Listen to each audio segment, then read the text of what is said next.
the simplest things in terms of healing. And the only thing that has really worked for me substantially has been the brain retraining stuff. And of course, like I said, I mean, this stuff you could do for free, right?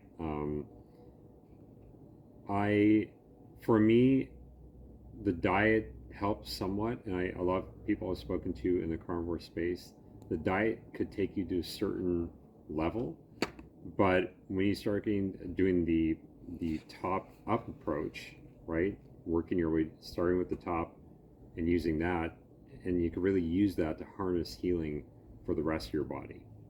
You know, this is why they teach people who have like SIRS, they have like mold toxicity, right? They do a lot of limbic training. A lot of limbic practitioners do this stuff. Like Judy Cho is really caught onto like limbic training because there's a huge portion of that.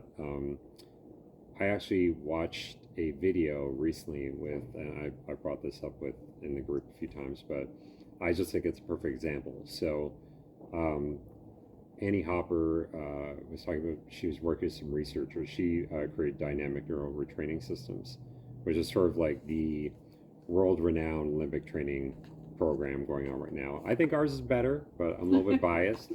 But you know, they took people who had mold toxicity and they hooked them up. I think it was, I can't remember if it was like an EEG or an MRI, and they just showed them pictures of mold, right? Just pictures. Obviously, pictures aren't going to harm you, but the fear center of their brain just lit up like fireworks on these scans, right?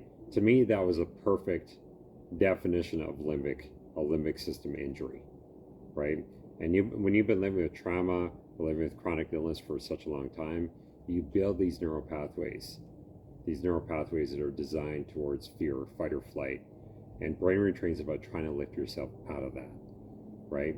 It's not only about that, because you can manifest that in so many different areas of your life, right? You can manifest that into financial success, into relationships, or anything that you want to do, right? So that's why Jen's saying like anyone could benefit from this, not just for sick people, right? You could be Captain America here, and you know what I mean, you could use this and use it to build so much wealth in your life in so many different areas. So